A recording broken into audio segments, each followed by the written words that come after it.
Iya, selamat siang semuanya, sobat investor. Apa kabar kalian semua? Semoga baik-baik saja di tengah pandemi COVID-19 yang semakin apa ya? Kita bisa bilang banyak sekali kasus COVID-19 yang kita bisa bilang trennya meningkat begitu, dan ini merupakan waktunya untuk kita lebih memproteksi diri kita dengan cara menerapkan protokol kesehatan.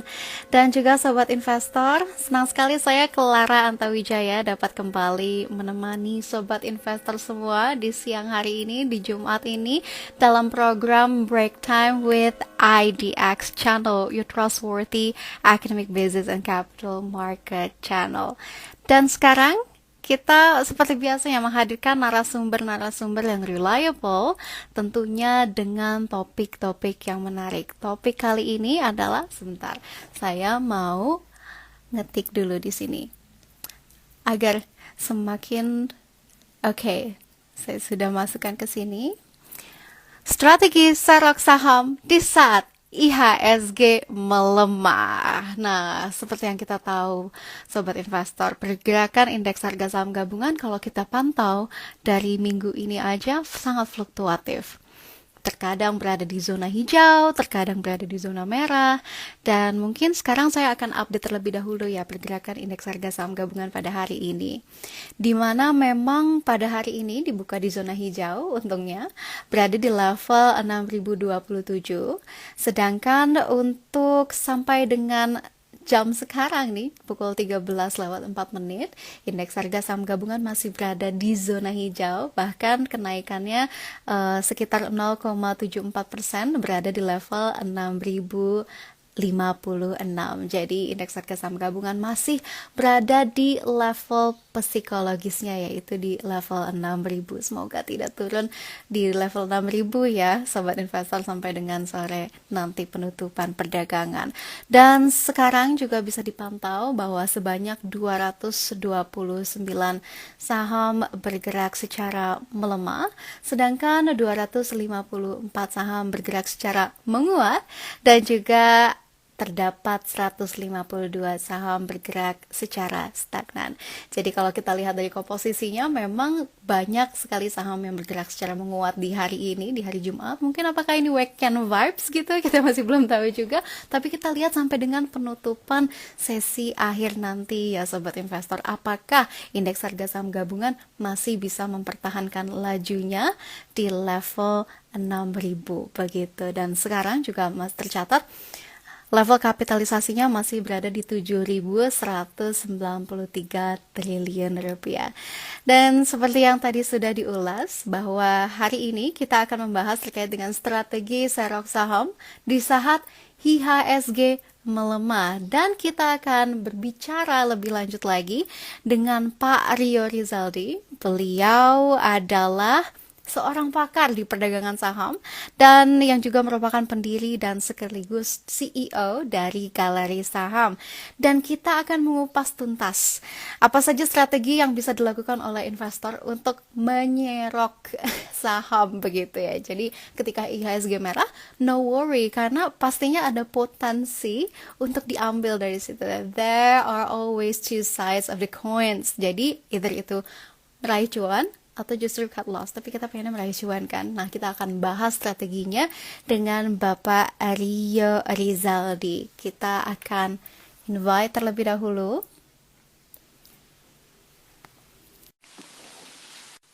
Sebentar lagi Pak Rio akan bergabung dengan kita.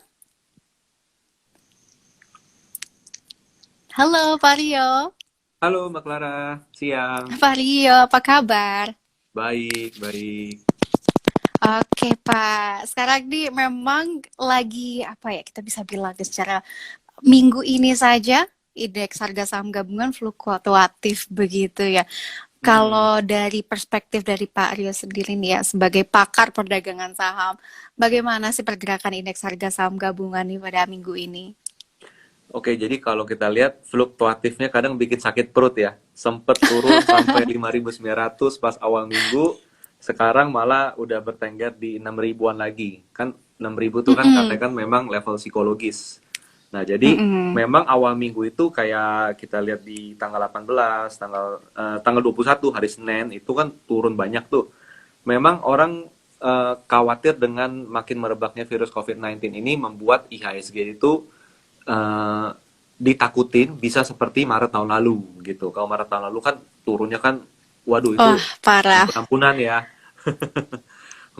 Cuman ternyata kalau kita lihat sekarang malah ini malah sedikit anomali nih. Kenapa?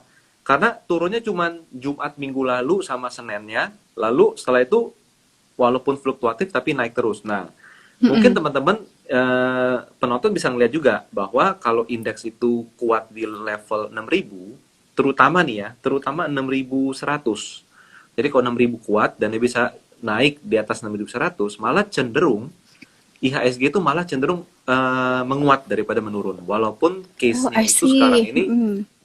COVID itu tidak oke lah ya, nggak oke banget gitu. Cuman kalau kita lihat dari IHSG malah itu sedikit kebalikan dari kondisi real di lapangan. Oh begitu ya. Jadi dengan Gitu. meningkatnya kasus COVID-19 ini juga tidak serta merta mengerek indeks harga saham gabungan begitu ya. Jadi kalau misalkan Iya. kita lihat juga fluktuatifnya bukan karena hal itu, mungkin banyak sentimen lain gitu ya mempengaruhi. Kalau Hmm. misalkan kita melihat nih Pak ya antara sentimen dalam negeri dan luar negeri begitu. Sebenarnya yang paling kuat mana sih Pak yang mempengaruhi indeks harga saham gabungan, dalam negeri kah atau luar negeri? Contohnya misalkan kebijakan The Fed gitu Amerika Ya. Serikat yang akan melakukan tapering gitu atau bagaimana Pak menurut Bapak? Oke, jadi kalau kita lihat pertama, kalau dulu kan kita kiblatnya lihat Amerika karena investor Mm-mm. asing porsinya kan besar di Indonesia. Cuman faktanya adalah tahun ini kan asing kan kebanyakan net sell, tiap bulan net sell, net sell, net sell. Jadi pada dasarnya impact dari Amerika itu akan lebih kecil porsinya dibandingkan dulu-dulu ketika kondisi normal. Jadi kan ada Mm-mm. ketakutan ya, taper tantrum, di mana The Fed ada ruang untuk menaikkan suku bunganya beberapa kali seperti itu karena inflasi yang tinggi. Cuman kalau dilihat kondisi sekarang di mana porsi asing itu lebih kecil, di sini IDX Mm-mm. porsi lokal udah sangat kuat ya, udah sangat kuat, bagus banget. Jadi pada dasarnya apa yang terjadi di seberang sana belum nggak akan sebesar impactnya nggak akan besar seperti dulu-dulu. Kenapa? Karena lokal kita udah kuat. Itu yang pertama. Kedua, kedua adalah kalau kita lihat dari kasus COVID sendiri, Mm-mm. mungkin orang akan menilai bahwa ini adalah sesuatu yang jelek. Cuma teman-teman coba lihat, kita bisa coba melihat data dari India. Karena kan apalagi kan katanya kan varian D ini kan dari India ya, mostly kan Mm-mm. datang dari India. Tapi ternyata indeks harga saham di India, Nifty 50 itu nggak turun, nggak turun. Jadi dia dia Oke. konsolidasi agak lama, tapi ternyata sekarang coba saya cek nih. Kalau sekarang saya lihat malah oh naik. Ini naik malah. Jadi memang bergerak anomali begitu ya Pak ya, tidak tidak Iya, selaras tapi justru malah berkebalikan begitu. Dan ini yang terjadi juga di Indonesia begitu. betul. Betul. Jadi indeks Nifty itu dari titik konsolidasi ketika bulan April ya, itu kan lagi merebak COVID lagi kan di sana kan. Itu malah udah naik sekitar 7%-an. 7%-an. Nah, Mm-mm. ini kebetulan saya juga kebetulan lihat grafik Nifty ini, indeks itu kurang lebih IHSG kita tuh kayak lagi di persimpangan jalan, tapi nyimpang itu mau nyimpang naik sebenarnya. Udah di atas Oke. 6.000, udah di atas 6.000. Nah, ini kalau bisa di atas 6.100, itu cenderung malah akan positif. Aneh sih.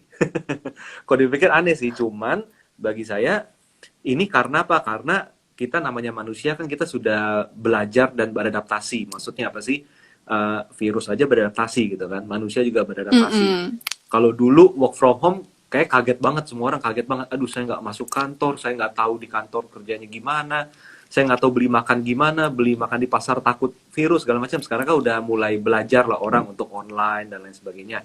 Nah, jadi bisa jadi itulah salah satu faktor kenapa di bursa efek Indonesia ini tidak ada tekanan jual yang terlalu masif seperti tahun-tahun sebelumnya. Istilahnya investor dan tradernya juga udah belajar, udah lebih mengerti, kurang lebih gitu.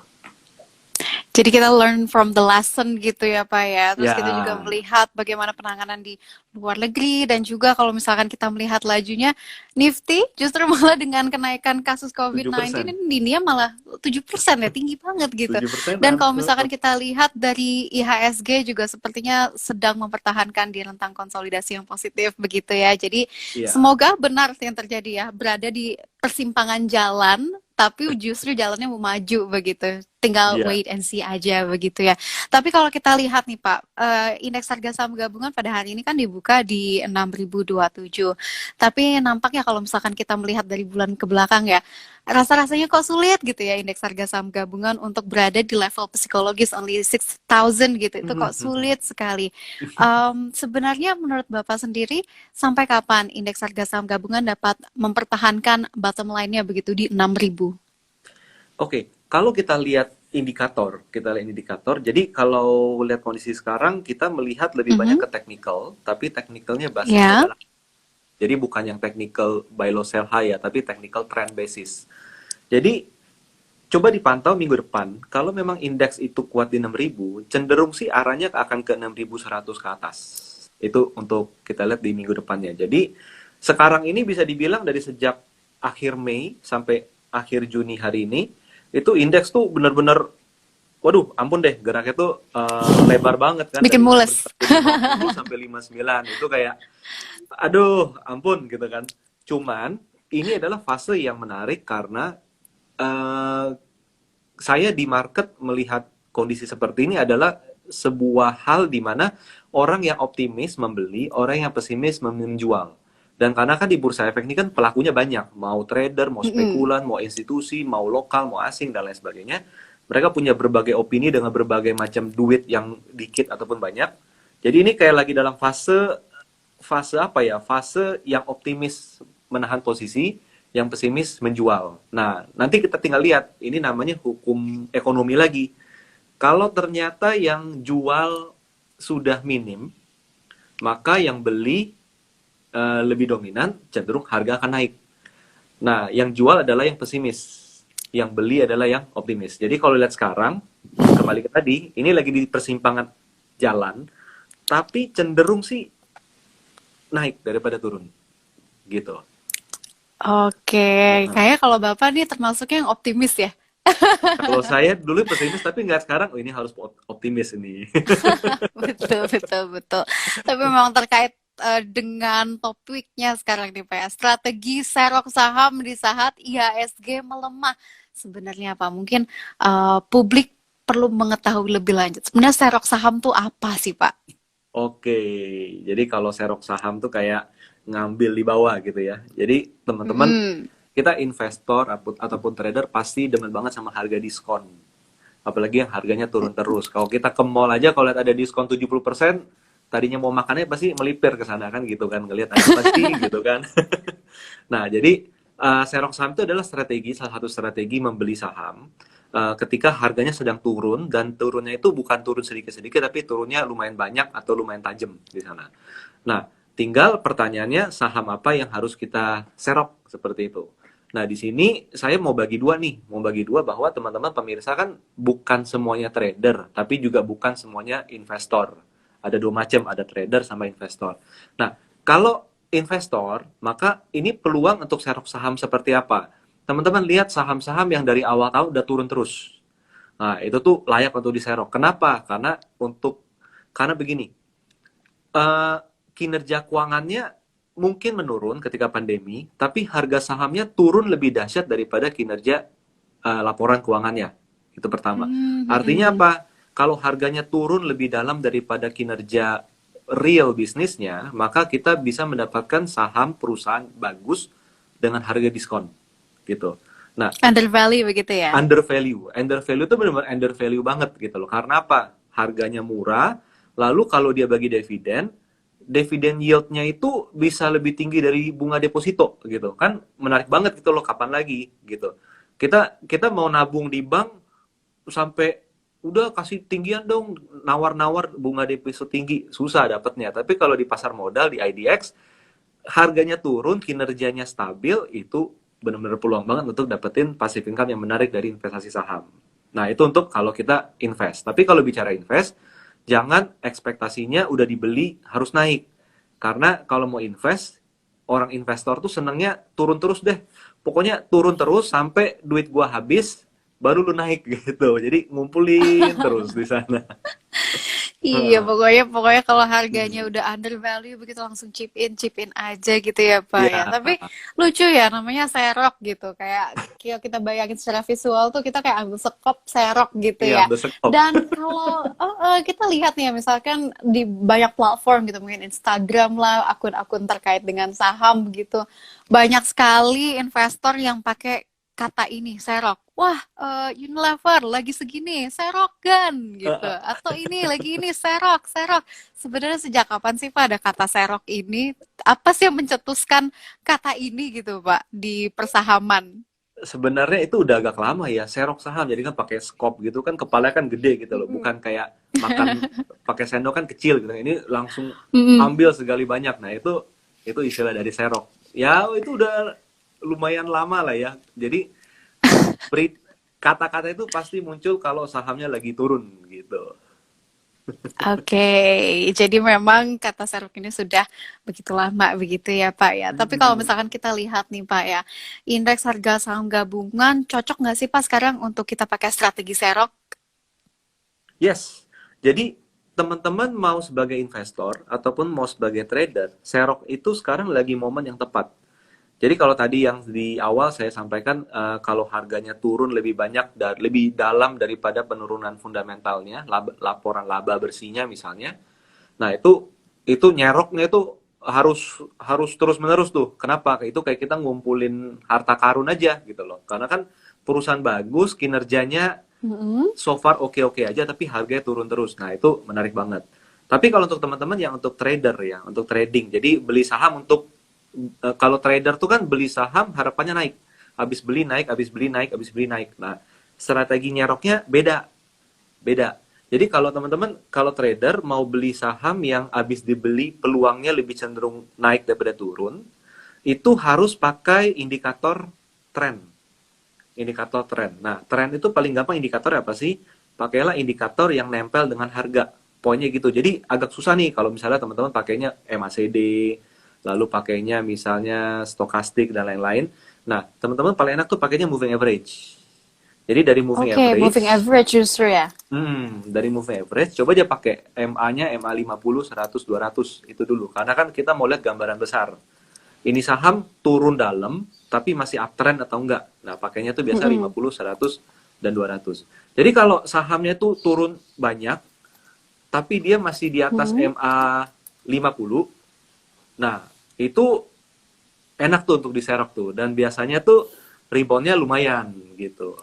Tapi kalau ternyata teman-teman nyerok saham yang mau teman-teman tradingin yang dia di bawah moving average gitu loh, dia di bawah MA. Nah, itu mau naik lebih berat gitu loh. Kalaupun naik, naik, naik, naik dikit, dia turun lagi gitu loh. Gitu, Mbak. Oke, jadi daripada pakai MACD atau enggak stokastik, lebih baik pakai moving average kalau enggak 50, 100, 200 begitu ya Pak ya. Yes. Oke, tapi sebenarnya ada nggak sih Pak batasan untuk serok saham? Ada duitnya. Oke, apa tuh Pak? Itu sepertinya memang syarat utama ya Pak ya. Itu duitnya tuh, kalau udah kantong kering udah susah. Oh, Nah, begitu, tapi nah, sekiranya banyak ya langsung saja injek gitu ya Pak ya. iya. Nah, jadi itu dia kenapa kita kalau nyerok saham jangan asal nyerok. Jadi kita harus lihat dulu Mm-mm, sahamnya. Jadi kan setiap orang kan beli saham beda nih. Ada yang dia mau mm-mm, akumulasi, ada juga yang pengen mm-mm. beli karena udah turun, rebound dia jual. Nah, jadi kalau teman-teman pengen nyerok saham untuk naik dijual, carilah saham-saham yang di atas 3 MA tadi, di atas 50, 100, 200. Dilihat tuh. Nah, itu boleh diserok. Tapi kalau teman-teman mau beli saham untuk nanti naik dijual, teman-teman belinya saham yang udah yang turun downtrend di bawah semua moving average tadi, itu biasanya kehabisan duit gitu loh. Itu cocoknya buat invest, bukan buat trading gitu. Oke, jadi tergantung appetite masing-masing ya, mau invest atau mau trading begitu. Ah, Oke Pak, saya juga mau ngingetin lagi buat ke sobat investor bahwa ini live Instagramnya interaktif. Jadi sobat investor kalau mau nanya langsung saja tanya di kolom komentar atau di question box. Nanti kita akan bahas ya Pak ya. Nah oke. Pak, ini terkait dengan pertanyaan, sudah ada pertanyaan yang masuk Pak. Kita bahas ya Pak ya. Pertanyaan pertama. Pak, misalkan harga terlalu di bawah atau paling tinggi berapa persen dari nilai saham yang diincar investor agar bisa melakukan aksi serok saham? Begitu, Pak. Oke, Mm-mm. jadi ini untuk artinya buat invest dong ya. Oke, Buat buat invest. investasi. Kalau buat invest paling gampang untuk investor itu lebih lihat ini company kan asumsi adalah company bagus ya, yang labanya selalu konsisten, lalu Mm-mm. selalu bagi dividen. Sebenarnya paling gampang ngitung cost of fund. Maksudnya apa? I Teman-teman see. teman-teman cairin apa buat beli sahamnya. Mm-mm. Jadi kalau misalnya teman-teman cairin deposito, bunganya 4%. Nah, beli saham Mm-mm. ini, dividen yieldnya berapa? Mm-mm. Oh, dividen yield 5%. Harganya lagi di bawah-bawah banget. Lagi misalnya. Nah, itu Mm-mm. tuh salah satu margin of safety teman-teman. Bahwa udah beli sahamnya, tiap tahun ada potensi dapat 5% dari harga beli kita, itu udah lebih bagus dari deposito kita misalnya. Nah, Oke, jadi jadi kita compare dulu mm, begitu ya dengan aset kita yang kita compare punya. dulu antara cost of fund dengan dividend yield. Ini asumsi adalah company-nya berkualitas. Jadi jangan nyerok saham beli company yang 5 tahun terakhir rugi dan harapannya tahun ini untung dan saya beli deh saya invest. Nggak bisa. Jadi harus kalau mau invest tuh harus cari yang track recordnya memang positif dulu. Jadi coba cek Mm-mm. cost of fund-nya berapa, dividend yield berapa. Kalau dividend yield udah lebih tinggi dari cost of fund, nah di level sekarang pun boleh beli dan semakin dia turun kita harus cicil beli terus gitu. Oke, wah menarik nih ya sobat investor tuh. Berarti kita harus perhatikan dulu ya antara cost of fund-nya atau dividend yield-nya. Mana yang lebih menguntungkan buat kita? Balik lagi ke Ya. appetite kita mau yang mana, begitu ya. Uh-uh. Oke Pak, luar biasa jawabannya. Pak, ini kalau aku bisa lihat nih ya dari pertanyaan-pertanyaan sobat investor ini banyak banget. Kayaknya antusias banget ya terkait dengan saham saham nih. Kita jawab lagi ya Pak ya. Ada Boleh, satu boleh, Mbak. pertanyaan lagi nih dari sobat investor nih. Pak, izin bertanya, kira-kira sektor apa ya yang saat ini potensinya bagus untuk diserok saat ini? Wow, langsung precise. Sektor mana, Pak? Silahkan, Pak. Oke, jadi untuk sekarang memang yang lagi trennya lagi positif adalah sebenarnya yang Aha. masuk dalam IDX Techno. Sebenarnya di sana. Mm-mm, Nah, mm-mm, cuman jangan asalnya rock. Kenapa? Coba dicek semua saham yang teman-teman nanti cek ya di IDX Techno ya. Semua saham mm-mm, tersebut buka grafiknya pakai MA yang tadi saya bilang 50, 100, 200. Mana yang mm-mm. posisi harganya di atas MA tersebut, di atas MA dan lagi koreksi dekat-dekat MA 50. Nah, itu menarik untuk dipantau di sana. Itu Mm-mm. pertama dari IDX Techno. Kedua adalah dari emiten-emiten konvensional, contohnya seperti saham perbankan yang dia Mm-mm. mulai mendigitalisasi servisnya atau produknya. Nah, itu juga layak dipantau. Contohnya apa? Kayak BRI Agro itu kan udah naik lumayan ya. Nah, itu layak Mm-mm. dipantau. Lalu bank-bank yang bank-bank kelas menengah yang akan masuk menjadi bank digital itu juga layak dipantau, tapi tetap harus cek apakah mereka itu sudah berada di atas 3 moving average tadi. Jadi kalau udah di atas 3 moving average tadi dan terkoreksi, itu teman-teman boleh cermati untuk teman-teman beli sahamnya. Seperti itu. Lalu yang terakhir Oke. adalah mungkin Mm-mm. yang relate dengan komoditi. Karena kadang Mm-mm. komoditi itu kan harganya nggak relate dengan isu-isu COVID yang ada di sekitar kita gitu ya. Jadi kan pertambangan dan lain-lain kan memang relatively kan memang sumber daya yang terus apa ya, terus dibutuhkan. Jadi kalau komoditi lagi bagus, contohnya misalnya oil, maka teman-teman boleh pantau saham-saham yang berbasis minyak di sana. Atau misalnya kayak emas, Mm-mm. emas lagi turun sih. Cuman kalau emas itu, coba sebentar, emas ini menarik nih. Harga komoditi Iya, itu, betul sekali. nah, harga komoditi Mhm. emas itu kan sekitar 1.780 per troy ounce. Kalau dia bisa kuat di atas 1.830 emas ya, Mhm. kalau bisa kuat di atas 1.830, dia cenderung akan uptrend. Nah, teman-teman tinggal cek tuh emiten apa yang relate dengan apa tadi emas di sana, seperti Mas, Antam, oke. MDKA. Nah, itu boleh dicermatin. Itu ya Kayak gitu sobat sih. investor ya, kalau dari komoditas bisa lihat tuh dari MTM atau juga dengan MDKA gitu. Tapi kalau dari Bapak sendiri ada tiga ya, dari IDX Tekno atau konvensional perbankan yang menuju digitalisasi dan juga komoditas. Emang kalau misalkan kita Mm-mm. melihat ya Pak dari sektor komoditas nih, kita bisa bilang prudent ya, mau kasus COVID-19 sebanyak apapun, kalau demand-nya tinggi ya tinggi begitu Pak ya, sangat prudent di tengah Iya, volatilitas ini. betul, Oke, betul. baik Pak. Berarti terjawab ya, sobat investor, sektor mana yang bagus untuk diserok gitu ya. Berarti lebih ke riding gitu. Pak, ada pertanyaan lagi nih Pak dari sobat investor. Pak, saya masih investor pemula. Kira-kira langsung invest saham atau reksadana ya Pak? Gimana tuh Pak? Better saham atau reksadana? Halo Pak? Halo? Eh, halo, putus-putus ya kayaknya ya. Eh, Tadi sempat terputus sih Pak dari bapaknya. hmm. Oh, dari Heeh. saya. Jadi investor Mm-mm. pemula mendingan invest saham atau Heeh. reksadana gitu ya. Mm-mm. Oke, jadi untuk step awal, kalau baru benar-benar turun ke pasar modal, mulai dari reksadana saham dulu nggak apa-apa, gitu. Biar Mm-mm. peluangnya itu nggak ketinggalan. Tapi seiring kita belajar, kita bisa lihat nih, saya kalau nganalisa saham kayak gini, hasilnya gimana di marketnya, nganalisa teknikal begitu, hasilnya gimana. Kalau merasa sudah mulai siap untuk terjun, boleh tuh di split antara reksadana saham sama portfolio di rekening saham langsung. Nanti dilihat dibandingin. Saya trading sendiri sama saya eh, titip ke reksadana bagus mana. Kadang kita kan juga harus realistis ya, bahwa kalau bagusan di reksadana saya trading, misalnya saya trading rugi mulu tuh, tapi reksadana naik, ya udahlah saya reksadana aja. Toh juga saham isinya gitu. Tapi kalau pemula belum siap, masuknya ke reksadana saham dulu juga nggak apa-apa. Mm-mm. Nanti kalau sekiranya sudah mengetahui polanya seperti apa dan lain-lain sebagainya, maksudnya lesson by doing gitu ya, learning by doing, Mm-mm. ya langsung saja kelola sendiri begitu. Tapi untuk investor Ya, pemula, betul Bapak betul. disarankan memang reksadana dulu saja gitu. Habis itu nanti compare lah ya, gimana? Oke Pak, selanjutnya nih Pak, ada pertanyaan lagi dari sobat investor. Ngomong-ngomong, Bapak udah makan siang belum Pak? Nih Pak, agak keputus-putus ya Pak ya? Iya nih. Heeh. Halo? Hmm, Heeh. yes, clear. Clear ya? Oke, semoga lancar sampai nanti. Ya, Ada sekarang pertanyaan clear. lagi, Pak, dari sobat investor. Pak, bagaimana dengan Unilever? Apakah masih layak untuk serok saham? Karena opini publik mengindikasikan UNVR sudah bukan prioritas berhubung harganya selalu mengalami penurunan. Waduh, Unilever, Pak.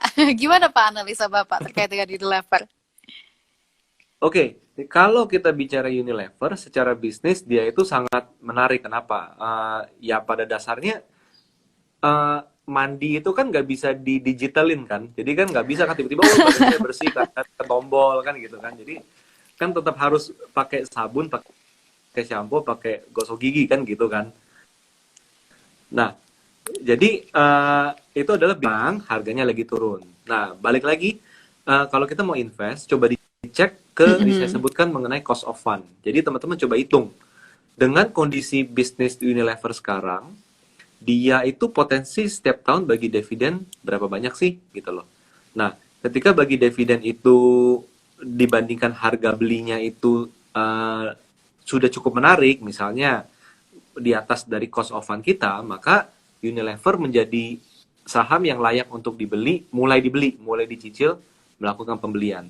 Tapi kalau ternyata teman-teman cari, saya cost of fund saya adalah 7%, saya cairin obligasi negara saya untuk beli Unilever, tapi dividen yield Unilever hanya 2%, 2,5%, itu sama sekali nggak masuk.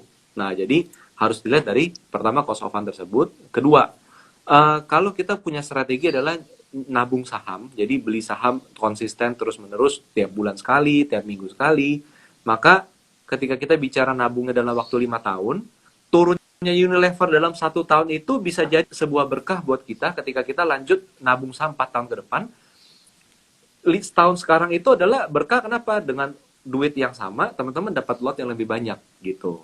Yang penting apa sih?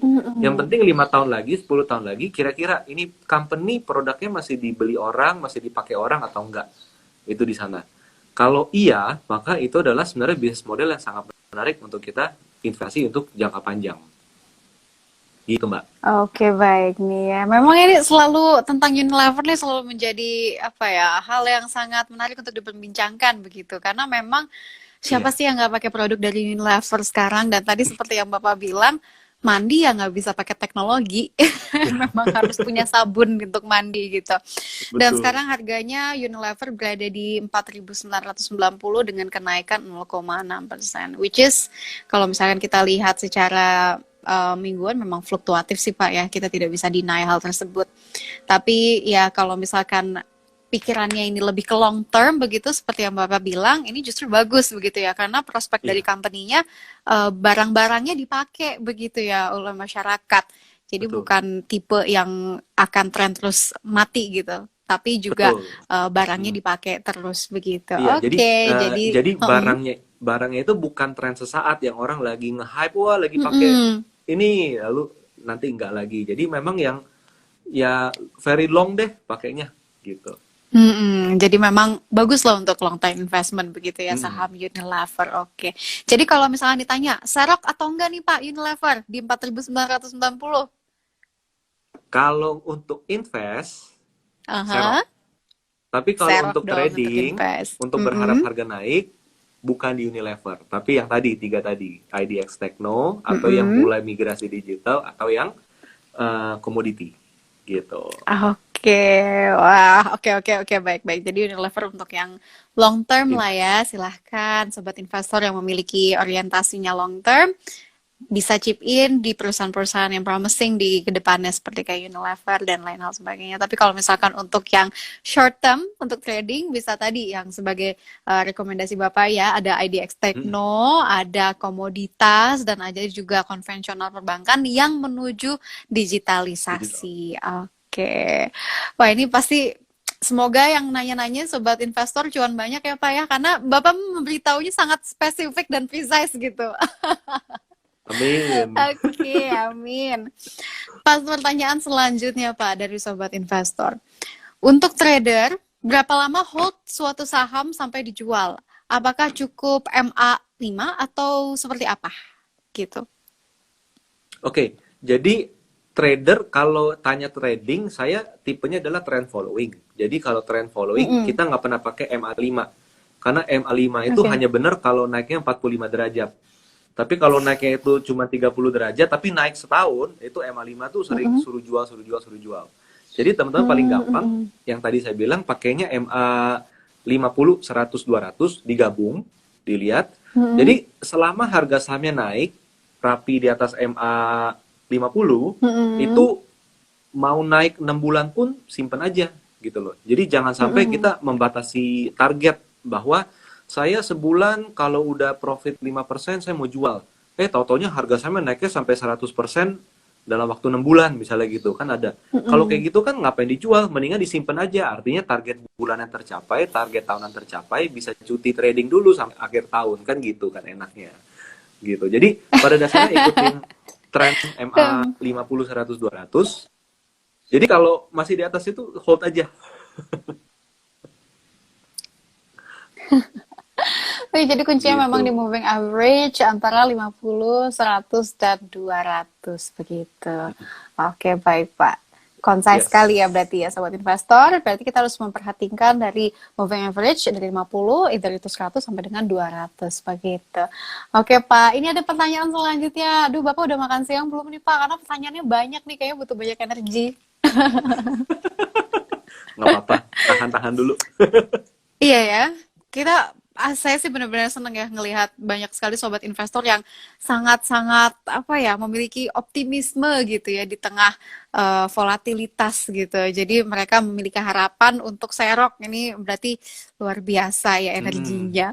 Pak, ini ada pertanyaan selanjutnya. Pendapat Bapak tentang perusahaan startup berbasis digital yang IPO. Apakah layak untuk investasi mengingat secara valuasi cenderung mahal? Silakan, Pak. Oke, jadi kita harus bagi dua nih antara valuasi bisnis yang sudah ada sama valuasi bisnis Mm-mm. masa depan. Karena apa? Karena gini, kalau sekarang teman ini ada pertanyaan tadi saya lihat bahwa kenapa saham-saham blue chip turun terus gitu kan. Nah, ini Hmm. sebenarnya ada satu hal di mana kita harus ngerti kalau digital kita mau cari user itu lebih gampang daripada kalau kita jualan sabun misalnya gitu. Kenapa Mm-mm. digital? Karena misalnya kalau kita lagi nge-host event yang bagus, tiba-tiba orang-orang pakai aplikasinya kan langsung yang tadinya pakai cuman 1 juta orang bisa jadi 5 juta orang langsung pakai kan gitu kan. Kalau kita bicara aplikasi. Nah, tapi kalau bicara lagi nih, balik lagi nih, tadi kan ngomong Unilever. Kita mau naikin penjualan Unilever 2 kali lipat gimana? Apakah Unilever suruh orang-orang mandi? Mandi itu nggak boleh cuman 2 kali sehari, harus 4 kali sehari. Oh, pokoknya di kantor mandi sebelum sebelum tidur juga mandi misalnya gitu kan? Nggak mungkin kan? Nah, artinya apa? Artinya kan memang ruang growth-nya itu kan lebih banyak di yang berbasis teknologi. Nah, itu yang pertama. Jadi valuasinya belum kelihatan bagus karena memang belum jadi gitu loh. Tapi ketika Mm-mm. dia sudah dipakai oleh banyak orang dan dipakai dengan stabil seperti orang-orang stabil memakai sabun, shampoo, makan mie instan dan lain sebagainya, Mm-mm. maka di sanalah baru valuasi yang real itu muncul. Jadi memang pada dasarnya kan di pasar modal itu kan harga saham naik karena ekspektasi. Oh, ekspektasi Mm-mm. Astra International akan meningkat penjualannya sekian. Ekspektasi misalnya BRI labanya akan meningkat sekian. Nah, karena ekspektasi tersebut harga akan bergerak naik. Nah, sama juga sama seperti saham teknologi, ekspektasinya cenderung lebih tinggi daripada bisnis konvensional karena untuk memakai teknologi tersebut jauh lebih mudah daripada kalau kita nyuruh orang beli sabun saya dibeli dong daripada sabun sana mendingan pakai sabun sini gitu kan itu lebih susah gitu. Iya, oke. Jadi memang masih layak untuk dilihat begitu ya. Kita lihat dulu prospek ke depannya seperti apa gitu terkait dengan yang Iya. berbasis digital yang mau IPO begitu, Pak. Tapi balik lagi nih, Pak ya. Sepertinya Bapak sangat fasih gitu ya berbicara terkait dengan apa ya, valuasi dari satu perusahaan, perusahaan lainnya dan bagaimana menyerap saham gitu. Tapi sebagai pakar dari perdagangan saham nih, Pak Rio. Bapak pernah nggak sih mengalami kerugian saat melakukan aksi serok saham? Ayo Pak. Iya, pernah sih. Pernah gimana cerita Pernah. dong Pak sharing? Pernah. Oke, jadi sebenarnya sebenarnya gini sih, saya saham pertama yang saya beli itu langsung saham gorengan dan langsung rugi sebenarnya. Jadi kalau ada orang yang eh, tahun lalu nih, oh saya buka rekening saham langsung untung gede. Kalau saya kebalik, saya buka saham, buka rekening saham langsung beli saham gorengan langsung turun. Cuman moral of the story itu adalah apa sih? Jadi pertama kita nggak boleh asal dengar-dengar kata orang, itu yang pertama. Lalu kedua kita nggak Hmm. boleh asal melihat running trade. Oh saham apa yang rame itu yang saya mau coba beli. Jangan. Mm-mm. Sama yang ketiga kita harus do your homework. Jadi analisa itu penting gitu loh. Dan analisa Oke. itu harus harus objektif bukan subjektif. Karena kita pengen beli, kita analisa yang bagus-bagus. Karena kita pengen jual, kita Mm-mm. analisa yang jelek-jelek. Jadi kita harus objektif. Kalau bagus apa, Mm-mm. kalau jelek apa, dan kumpulannya bagaimana. Tapi ya pada dasarnya Oke. rugi terbesar itu adalah ketika kita ngotot ini sahamnya bagus, tapi ternyata market berkata lain. Marketnya malah Hmm. jualan gitu. Kayak kondisi kondisi Memang ya. sekarang misalnya kayak yang Heeh. nyimpen blue chip sekarang ini mungkin lagi berpikir, aduh ini salah banget nih kita nyimpen blue chip. Tapi balik lagi kita harus lihat kalau trader harusnya sudah stop loss dulu. Tapi kalau Mm-mm. investor malah harusnya nampung terus kan di situ kan, nampung di momen yang tepat lah istilahnya seperti itu. Kurang lebih Oke, gitu sih. jadi ada beberapa tips ya dari Pak Rio nih. Pertama, memang kita jangan lihat running trade begitu ya. Jangan terbawa emosi juga gitu ya Pak ya. Kelihatan misalkan harganya segitu kita pengen Mm. cepet banget. Sabar dulu sampai dengan analisa yang objektif. Jangan melihat berita yang mungkin karena pengen satu saham ini pengen dibeli, jadi kita lihatnya berita yang bagus-bagusnya aja, Iya. jangan. Tapi kita harus melihat berita yang jeleknya juga begitu ya. Jadi be Mm-mm. objective as possible gitu ya, sebisa mungkin harus menjadi Yes. objektif. Wah, ternyata Bapak juga pernah ternyata ya mengalami kerugian akibat serok. Tapi ya maksudnya people do mistakes ya Pak ya. Apalagi tadi cerita Bapak itu awal-awal dan masukinnya ke saham gorengan ya. Understandable lah Mm. Pak. Kayak semua orang pernah Pak. Saya pun pernah Pak. Oke, selanjutnya ada pertanyaan lagi Pak dari Sobat Investor. Bagaimana menentukan harga saham yang downtrend dan sudah ada di titik bottom dan akan rebound? Silakan Pak, bagaimana caranya? Oke, jadi ini artinya trader nih ya. Kalau nanya bottom rebound, Mm-mm. artinya mau beli saham untuk nanti naik, gitu kan? Nah, jadi kalau udah gimana caranya? Biasanya saham kalau udah turun-turun terus, sebelum dia naik, dia itu nggak akan mungkin bikin V shape itu nggak mungkin. Itu nggak mungkin. Oke. Kalau dia Mm-mm. sampai bisa bikin V, biasanya itu saham gorengan atau yang punya hanya di pihak-pihak tertentu. Jadi biasanya harga Oke. saham kalau udah turun, sebelum dia benar-benar naiknya balik ke atas, dia biasanya suka konsolidasi dulu di bawah, naik dikit, lalu konsolidasi lagi di level yang lebih tinggi dari yang sebelumnya. Nah, jadi I kalau teman-teman see. udah lihat, teman-teman kalau udah lihat tangga misalnya, jadi udah turun, dia Mm-mm. konsol, dia naik, dia Mm-mm. bikin konsolidasi baru yang lebih tinggi dari yang Mm-mm. sebelumnya, itu biasanya potensial di sana. Jadi sebelum terjadi seperti itu, better better cari saham lain yang di atas moving average, Oke, gitu. jadi jangan lupa untuk melihat saham yang lain begitu ya Pak, ya. Jangan terpatok di Mm-mm. satu saham saja, lihat saham lainnya yang berada di atas moving average. Oke, berarti terjawab begitu ya Pak ya. Pak, ada selanjutnya ini ada pertanyaan lagi. Di saat seperti sekarang ini, apakah tepat jika investor melakukan serok saham di sektor kesehatan? Jika iya, kenapa? Jika tidak, mengapa? Wah, menarik nih Pak, sektor kesehatan Pak.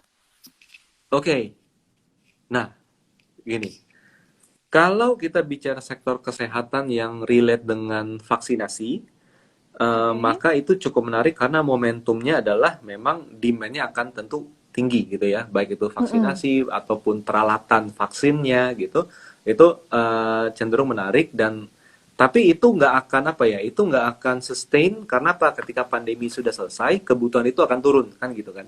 Nah jadi Mm-mm. hanya cyclical ketika memang pandemi ini sedang ada gitu loh. Jadi boleh nggak? Pada dasarnya boleh. Tapi yang harus diingat adalah kalau kita mau nyerok saham yang lagi turun, maka kita harus kuat di analisa teknikal di sana.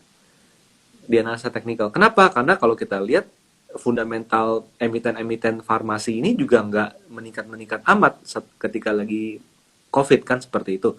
Nah, jadi Mm-mm. harus dicek di teknikalnya juga. Jadi itu banyak sentimen yang bermain di sana dan itu yang membuat harganya naik. Jadi boleh nggak nyerok saham apa emiten kesehatan? Boleh, asal dia berada di atas tadi tiga moving average tadi, 50, 100 dan 200. 50, Gitu. 100, dan 200. Jadi memang terlepas dari sektornya apa, kita harus melihat pergerakannya dan juga kita melihat dari perusahaannya Pak ya, dari segi fundamental ke depannya ini oke atau enggak. Jangan sampai Yes. kayak waktu tahun-tahun lalu begitu ya, ada beberapa saham yang memang lagi peak saja begitu, seperti IRA kemarin ya Pak ya, Hmm, sempat menjadi iya, tren gitu, tapi turunnya juga dalam sekali. Dan juga kita betul. harus melihat juga dari fundamental ke depannya bagaimana. Oke, baik Pak. Itu merupakan Hmm, pertanyaan terakhir dan juga mengingat waktu kita sudah habis begitu ya Pak. Kita sudah berbincang terkait dengan strategi serok saham di saat IHSG melemah. Sudah terjawab juga beberapa pertanyaan dari sobat investor yang rasa-rasanya energinya sangat kuat begitu ya Pak ya untuk mencari cuan di tengah pandemi. Jadi we have to ya, appreciate gitu Pak. Iya Pak, terima kasih atas waktunya bersama IDX Channel ya Pak ya. sama-sama Mbak. Iya Pak, sehat selalu ya Pak. Iya, sehat selalu semuanya. Iya, sampai jumpa Pak. Ya baik Sobat Investor, tadi adalah perbincangan kita dengan Pak Aryo. Beliau adalah founder dan CEO dari Galeri Saham, dan semoga perbincangan tadi dengan Pak Rio dapat menjadi referensi untuk portofolio sobat investor dan juga pergerakan bisnis dari sobat investor. Dan sekali lagi sobat investor, jangan lupa selalu patuhi protokol kesehatan karena memang pandemi COVID-19 ini masih belum berakhir. Dan apabila sobat investor memiliki kesempatan untuk melakukan vaksinasi, segera lakukan vaksinasi, begitu. Dan senang sekali hari ini saya Clara Antawijaya dapat kembali menemani Anda semua di Breaktime IDX Channel. Sampai jumpa di episode selanjutnya. Sampai jumpa, salam cuan.